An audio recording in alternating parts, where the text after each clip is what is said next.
आज हम लोग देखेंगे सीडीपी के बारे में। सीडीपी अर्थात कि जो सीटेट एग्जाम होता है उसके अकॉर्डिंग बहुत ही इम्पोर्टेंट है। सीडीपी से 30 से क्वेश्चन 30 नंबर के क्वेश्चन आपको एकदम इम्पोर्टेंट बनते हैं। सीडीपी में वो भी हम आज हम लोग देखेंगे क्या, तो सीडीपी चैप्टर से हम बाल विकास के बारे में अर्थात कि चाइल्ड डेवलपमेंट चैप्टर एक जो है बाल विकास, चाइल्ड डेवलपमेंट से हम देखेंगे क्वेश्चंस। यहाँ से क्वेश्चंस को हम डायरेक्ट एकदम नोट्स के तौर पर देखेंगे, फिर यहाँ पर लास्ट में क्वेश्चंस का डिस्कशन हम लोग करेंगे। तो सबसे पहले चाइल्ड डेवलपमेंट अर्थात कि विकास मतलब कि बच्चों का विकास, चाइल्ड यानी बाल विकास है। एक तो यहाँ पर चैप्टर होता है चाइल्ड डेवलपमेंट, उसी से यह क्वेश्चंस हमारे यहाँ से बनते हैं। तो सबसे पहले इसमें आता है हमारा वृद्धि अर्थात कि ग्रोथ कहाँ से होता है, यानी वृद्धि तथा विकास, ग्रोथ एंड डेवलपमेंट है। यहाँ पर सबसे पहले हम देखेंगे ऊपर से कि कह रहा है कि हर बालक के जीवन में शारीरिक यानी फिजिकल, मानसिक यानी कि मेंटल और सामाजिक अर्थात कि सोशल परिवर्तन होते रहते हैं, ठीक है। लेकिन इन परिवर्तनों की गति, स्पीड और मात्रा, क्वांटिटी अलग अलग होती है। अर्थात कि कह रहा है कि वृद्धि तथा विकास तो होते रहते हैं हर बालक के शरीर में, सामाजिक परिवर्तन होता है, मानसिक परिवर्तन होता है, तो उसकी स्पीड, परिवर्तन की गति की स्पीड और मात्रा, क्वांटिटी अलग अलग होती है। अर्थात कि किसी भी एक बच्चे में इसकी मात्रा समान नहीं होती, अर्थात कि किसी बच्चे में सामाजिक स्थिति अधिक विकसित होगी, किसी में क्वांटिटी अधिक विकसित होगी, तो किसी में मानसिक अर्थात कि मेंटल जो अवस्था, मेंटल डेवलपमेंट होगा अधिक होगी, फिर शारीरिक कोई अधिक लंबा बढ़ जाएगा, तो वो है। इन परिवर्तनों कह रहा है कि इन परिवर्तनों को हम दो भागों में समझते हैं, एक तो वृद्धि अर्थात कि ग्रोथ और विकास यानी डेवलपमेंट। यहाँ पर पूछ देगा कि वृद्धि क्या है और विकास, डेवलपमेंट यानी विकास क्या है। तो यहाँ पर देखिए वृद्धि क्या होता है समझते हैं सबसे हम साधारण भाषा में। तो पूछ देगा कि ग्रोथ का डिफिनेशन इनमें से कौन है। तो देखिए यहाँ पर वृद्धि, वृद्धि कह रहा है कि वृद्धि से अभिप्राय है कि शारीरिक अंगों अर्थात कि बॉडी पार्ट, कैसा, शारीरिक अंग अर्थात कि बॉडी पार्ट, फिर यहाँ पर और कोशिकाओं अर्थात कि सेल्स में आकार, लंबाई, चौड़ाई और भार, वेट में होने वाले परिवर्तन को हम क्या कहेंगे, वृद्धि कहेंगे।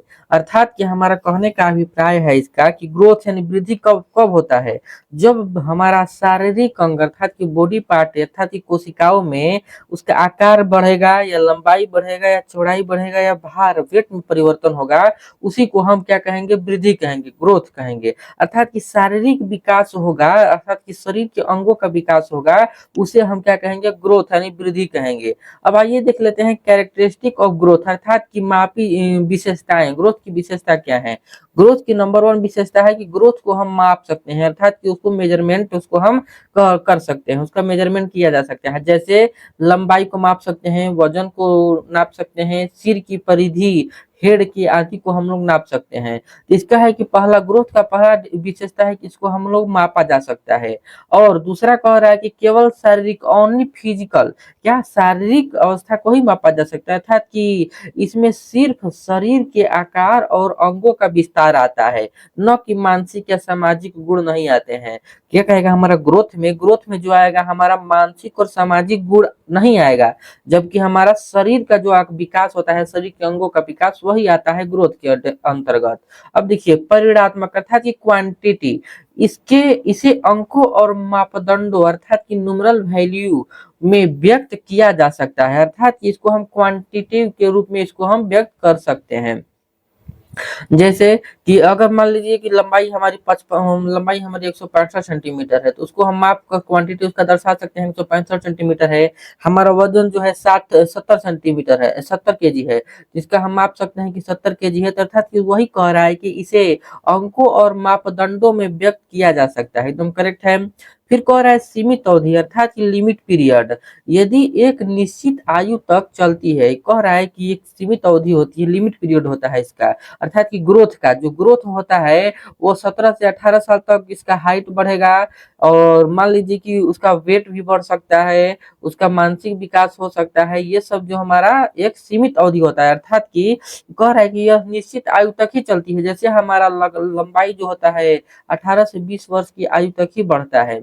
एग्जाम्पल में अगर कोई बच्चा साल में 2 किलो का वजन बढ़ा लेता है और उसकी लंबाई 5 सेंटीमीटर बढ़ जाती है, तो यह ग्रोथ कहलाएगी, क्योंकि इसे तौला और नापा जा सकता है। ठीक है। अर्थात कि सीधी भाषा में हम समझे कि ग्रोथ कहते किसे हैं, तो ग्रोथ कहते हैं जिसे तौला या नापा जा सकता है। ग्रोथ किसे कहते हैं कि जिसे तौला या नापा जा सकता है, वही हमारा ग्रोथ होगा। अर्थात कि सीधी भाषा में कह सकते हैं कि जिसका हम नाप सकते हैं या उसको हम तौल सकते हैं, अर्थात कि जोक सकते हैं, उसे हम क्या कहेंगे, ग्रोथ कहेंगे। ठीक है, ग्रोथ के बारे में समझ गए। अब हम लोग देखेंगे डेवलपमेंट यानी विकास।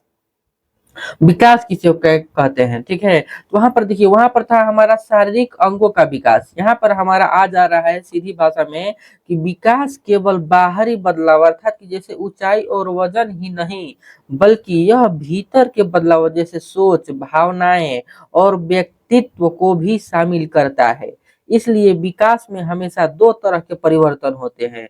कह रहा है वहां पर कि यहाँ पर विकास, वहां पर ग्रोथ था, ग्रोथ था। अब यहाँ पर विकास आ गया, डेवलपमेंट। तो वहां पर ग्रोथ में कह रहा था कि उसमें लंबा शरीर के अंगों का विकास ही हमारा क्या कहलाएगा, ग्रोथ कहलाएगा।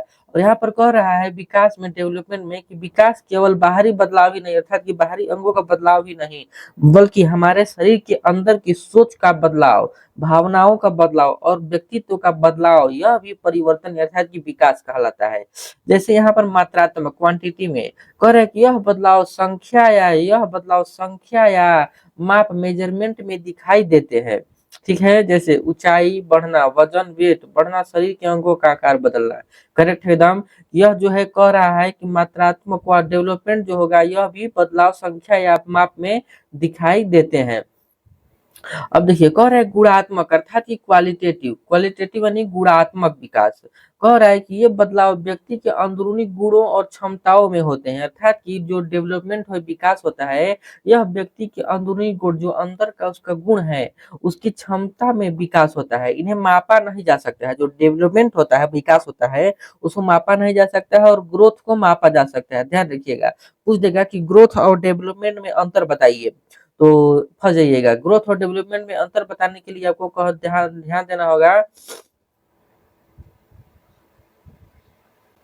ध्यान देना होगा कि ग्रोथ को मापा तौला जा सकता है, जबकि डेवलपमेंट को मापा या तौला नहीं जा सकता है। ग्रोथ क्या है, ग्रोथ जो है हमारा शरीर के बाहरी अंगों का विकास है, और हमारा डेवलपमेंट विकास जो है यह अंदरूनी हिस्सों का, गुणों और क्षमताओं का विकास होता है। जैसे हम उदाहरण देख लेते हैं यहाँ पर कि सोचने समझने की क्षमता, अर्थात कि कोग्निटिव एबिलिटी में सुधार आना। अर्थात कि पहले जब बच्चा 5 साल का था तो सोचने समझने उसकी क्षमता कम थी, जब उसको 15 साल का हुआ तो सोचने समझने की क्षमता ज्यादा हुआ। वैसे ही जैसे जैसे आपका उम्र बढ़ता जाएगा, सोचने समझने की क्षमता आपकी बढ़ती जाएगी, यह उसके अंतर्गत आ जाएगा। अब देखिए, अब यहाँ पर हम देखते हैं कि हमारा भावनाओं का विकास, अर्थात कि हमारा इमोशंस का डेवलपमेंट, भावनाओं का विकास होगा। फिर व्यक्ति पर्सनालिटी का परिपक्व हो जाएगा, दूसरों से संबंध बनाने की क्षमता हो जाएगी। अब देखिए, यहाँ पर एग्जाम्पल में हमारा कह रहा है कि बच्चा 4 साल की उम्र में 15 किलो का था, और 10 साल की उम्र में वह कितना हो जा रहा है, 35 किलो का हो गया। तो यह मापने योग्य क्वांटिटी, यह क्या कहलाएगा, हमारा क्वांटिटिव चेंज कहलाएगा। और वही बच्चा पहले केवल माँ से प्यार जताता था, लेकिन अब दोस्तों और परिवार के अन्य सदस्यों के साथ गहरे संबंध और भावनाएं दिखाता है। यह मापने योग्य नहीं है, बल्कि अनुभव करने योग्य बदलाव है, अर्थात कि क्वालिटेटिव चेंज है। यहाँ पर क्वालिटेटिव चेंज हो जा रहा है। विकास वह, यहाँ पर जिक्र है कि विकास जो है हमारा वह पैटर्न है जिसमें बदलाव, चेंज होते रहते हैं। ये बदलाव प्रगति, प्रोग्रेसिव होते हैं, यानी आगे बढ़ने वाले क्रमबद्ध होते हैं, यानी एक निश्चित क्रम में, सीक्वेंस में होता है। जैसे अनुमानित, यहाँ पर प्रेडिक्टेबल है, होते हैं, जैसे कि यानी जिनका पूर्वानुमान लगाया जा सकता है। ठीक है। अब यहाँ पर विकास की प्रक्रिया हमारी कैसे होती है, सबसे पहले विकास की प्रक्रिया कैसे होती है, तो सबसे पहले विकास की प्रक्रिया होती है गर्भाधान, अर्थात की कंसेप्शन से शुरू होती है। ठीक है। फिर पूरे जीवन, अर्थात की लाइफ स्पेन तक चलती रहती है। अर्थात कि हमारे गर्भाधान में सबसे पहले विकास की प्रक्रिया होती है, वहां से धीरे धीरे हमारा पूरा लाइफ में परिवर्तन होते चला जाता है। इसमें वृद्धि, ग्रोथ, और वृद्धावस्था में गिरावट, डिक्लाइन इन ओल्ड एज, दोनों शामिल है। ठीक है। जैसे हमारा शरीर का जब बचपन रहते हैं तो हमारा शरीर का ग्रोथ होता है। जब वृद्धावस्था आता है तो वहाँ हाइट भी कम होने लगती है, वहां पर ग्रोथ भी थोड़ा कम होते चला जाता है। जैसे देखिए, यहाँ पर सीक्वेंस में दे दिया गया है। सीक्वेंस में है यहाँ पर हमारा कि यहाँ पर देखिए जब बच्चा माँ के गर्भ में है तो वहाँ पर डेवलपमेंट कम है, फिर वहाँ पर ऐसा हुआ तो उसका डेवलपमेंट हुआ, फिर यहाँ से साइकिल चलाना सीखा तो यहाँ से हमारा ग्रोथ एवं डेवलपमेंट दोनों हुआ था कि विकास ग्रोथ है मतलब वृद्धि और विकास दोनों हुआ, फिर यहाँ पर बड़ा हो गया, फिर इसकी शादी हो गई, फिर यहाँ पर देखिए बुढ़ी हो गया, फिर ये बुढ़ा हो गया। ठीक है, तो यहाँ पर बुढ़ी हुई तो हाइट भी कम हो गया, और ये बुढ़ा हुआ तो इसका भी हाइट थोड़ा कम हो गया। तो वैसे ही है यहाँ पर ग्रोथ ऐसे नियंत्रण होते रहता है। विकास में यहाँ पर कह रहा है कि विकास में होने वाले बदलाव के प्रकार क्या क्या है। तो विकास एक बहुआयामी प्रक्रिया है, अर्थात कि मल्टी डायमेंशनल प्रोसेस है, जिसमें कई प्रकार के बदलाव शामिल होते हैं। ये सभी आपस में जुड़े रहते हैं और मिलकर व्यक्ति की पूर्ण प्रगति ओवरऑल प्रोग्रेस करते रहते हैं। अब यहाँ पर कह रहा है कि विकास में होने वाले बदलाव के प्रकार, जो हमारा विकास होता है उसमें कौन कौन से प्रकार के विकास होते हैं। तो विकास एक बहुआयामी प्रक्रिया है जो हमारे जिसमें कई प्रकार के बदलाव शामिल होते जाते हैं। जैसे कह रहा है कि सभी आपस में जुड़े रहते हैं और मिलकर व्यक्ति की पूर्ण प्रगति करते हैं, अर्थात कि ओवरऑल प्रोग्रेस को ही हम विकास में बदलाव कहते हैं। जैसे हमारा जैविक बदलाव अर्थात कि बायोलॉजिकल चेंज होते रहता है, ये शरीर से संबंधित होता है। जो बायोलॉजिकल चेंज होता है, पूछ देगा कि बायोलॉजिकल चेंज किससे संबंधित होता है, तो बायोलॉजिकल चेंज जो होता है यह शरीर से संबंधित होता है। उदाहरण में जैसे हमारा हाइट हो गया, वजन हो गया, वजन में परिवर्तन, मस्तिष्क ब्रेन, हृदय हार्ट और फेफड़ों का विकास, ये सब हमारे किसके अंतर्गत आएगा, तो हमारे जैविक बदलाव के अंतर्गत आएगा। इसका कारण है कि मुख्य रूप से यह वंशानुगत गुण अर्थात कि जेनेटिक फैक्टर और शरीर की परिपक्वता मैच्योरेशन के अंतर्गत ये सब आते हैं।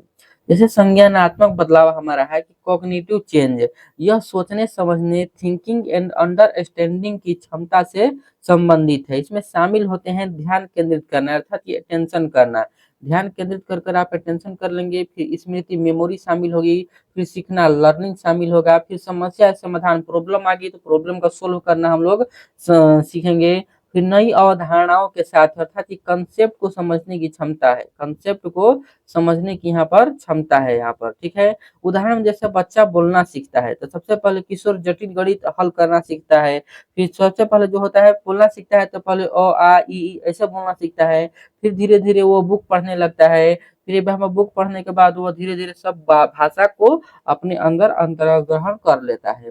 फिर कह रहा है कि सामाजिक भावनाओं का बदलाव सोशल इमोशनल चेंज, यह हमारे दूसरों के साथ संबंध अर्थात की रिलेशनशिप और भावनाओं इमोशन से जुड़े होते हैं। जैसे में उदाहरण हम ले लेते हैं कि बच्चा अपनी माँ को गले लगाता है, ठीक है, किशोर खेल हारने पर उदास होता है, ठीक, किशोर मान लीजिए खेल हार गया तो यह उदास हो गया। अब यहाँ पर कह रहा है कि जीवन काल आधारित विकास की विशेषताएं क्या क्या हैं। तो जीवन काल पर आधारित जो विकास की विशेषताएं, हम यहाँ पर ज्यादा समय नहीं लेंगे, शॉर्टकट में हम मतलब कम समय में अधिक से अधिक हम यहाँ पर नोट्स का रिवीजन करना शुरू किए हैं। किसको, सीटेट का जो एग्जाम होगा उसके पहले हम इसको सब कंप्लीट कर दें, अर्थात कि सीडीपी खत्म कर दें, फिर आपको बाल विकास को जितने भी चैप्टर है इसको हम सीटेट में पूछे जाने वाले प्रश्न इसको हम खत्म कर दें। तो विकास जो होगा जीवन भर होता है, डेवलपमेंट इज जो होता है लाइफ लॉन्ग, अर्थात कि जो जीवन काल आधारित विकास है वह जन्म गर्भाधान से लेकर वृद्धावस्था तक यह विकास हमारा डेवलपमेंट निरंतर चलता रहता है।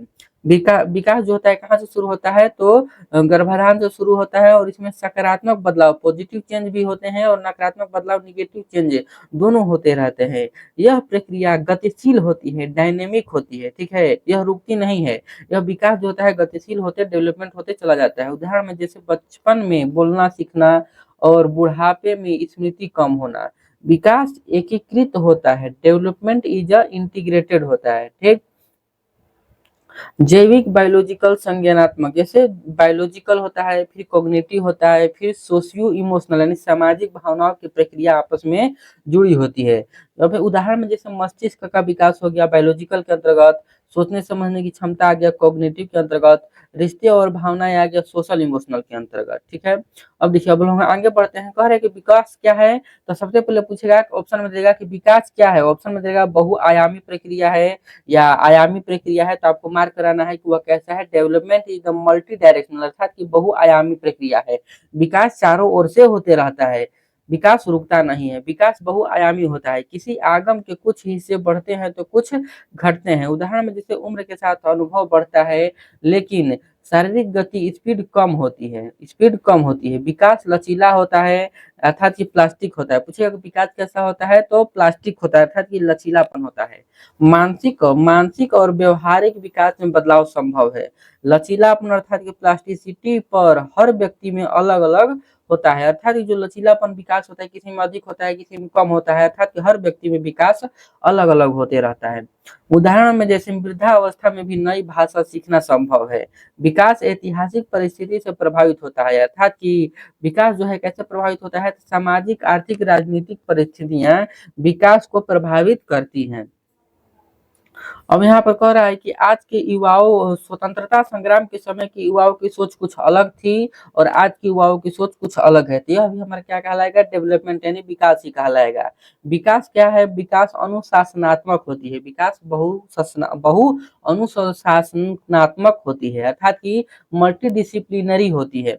विकास को मनोविज्ञान, साइकोलॉजी, समाजशास्त्र, सोशियोलॉजी, जीव विज्ञान, बायोलॉजी, चिकित्सा विज्ञान, मेडिसिन और शिक्षा, एजुकेशन जैसे कई अनुशासन मिलकर समझाते हैं किसको, तो विकास को। विकास संदर्भों पर निर्भर करता है, किस पर निर्भर करता है, तो विकास जो है कॉन्टेक्चुअल पर निर्भर करता है। व्यक्ति अपने वंशानुगत, जेनेटिक, भौतिक, फिजिकल, सामाजिक, ऐतिहासिक और सांस्कृतिक संदर्भों से प्रभावित होते रहते हैं, यह विकास होता है। जैसे माता पिता की मृत्यु, दुर्घटना या प्राकृतिक आपदा जीवन की दिशा बदल सकती है, वैसे ही विकास यानी डेवलपमेंट में परिपक्वता, मैच्योरेशन और अधिगम, लर्निंग दोनों का योगदान एकदम समान मात्रा में होता है। विकास, अब यहाँ पर कहेगा कि विकास क्या होता है, तो विकास जो है संचयी होता है, अर्थात कि कम्युलेटिव होता है।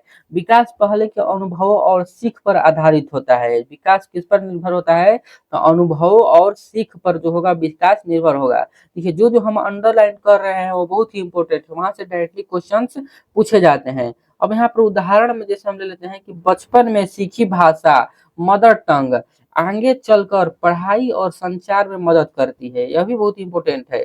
अब देखिए विकास के सिद्धांत, तो विकास के सिद्धांत प्रिंसिपल ऑफ डेवलपमेंट किसने दिया, विकास के सिद्धांत के बारे में हम देखते हैं। तो विकास यानी डेवलपमेंट में परिपक्वता, मैच्योरेशन और अधिगम, लर्निंग दोनों का योगदान होता है, ठीक है। परिपक्वता, मैच्योरेशन, यह एक प्राकृतिक जैविक प्रक्रिया, बायोलॉजिकल प्रोसेस है जो शरीर और मस्तिष्क के स्वाभाविक विकास को नियंत्रित करती है। यह जीवन में किसी विशेष समय पर अपनी क्षमता स्वतः प्रकट करती है, ठीक है। और आई अधिगम, अधिगम क्या है, अर्थात कि लर्निंग, यह जीवन भर लाइफ लॉन्ग चलता है। अनुभव, एक्सपीरियंस और पर्यावरण, इन्वायरमेंट से नए ज्ञान और क्षमताओं प्राप्त होती है, उसे हम क्या कहेंगे, अधिगम कहेंगे। अधिगम किसे कहते हैं, तो अधिगम जो है जीवन भर चलती है, यह पर्यावरण से नया ज्ञान और क्षमता जो हमें प्राप्त होती है वही हमें क्या कहलाएगा, अधिगम कहलाएगा। जब पूछ देता है कि अधिगम की परिभाषा क्या है, तो अधिगम की परिभाषा में लिखा जाएगा कि जो पर्यावरण से नए ज्ञान और क्षमता का प्राप्त होता है उसे हम क्या कहेंगे, अधिगम कहते हैं। अब यहाँ पर देखिए डेवलपमेंट अगर हमें निकालना है तो मैच्योरेशन गुणे लर्निंग करेंगे या हेरेडिटी गुणे इन्वायरमेंट करेंगे, अर्थात कि मैच्योरेशन और लर्निंग से हम डेवलपमेंट सीखते हैं, मतलब विकास होता है। हेरेडिटी और इन्वायरमेंट से जो हम सीखते हैं वो हमें डेवलपमेंट यानी विकास होता है। तो यहाँ पर देखिए बहुत इंपॉर्टेंट, यहाँ तक हम देखें, अगर नेक्स्ट क्लास हमारा रहेगा और आगे की तरफ मनोविज्ञान से लेकर जितने भी मनोवैज्ञानिक है, जीन पियाजे का सिद्धांत से लेके जितने भी सिद्धांत है सभी को हम लोग सभी पारा पारी से अलग अलग क्लास में इसको हम डिस्कस करेंगे। तो हमारे चैनल को सब्सक्राइब कर लीजिए। यहाँ पर मैथ सीरीज, स्टडी पॉइंट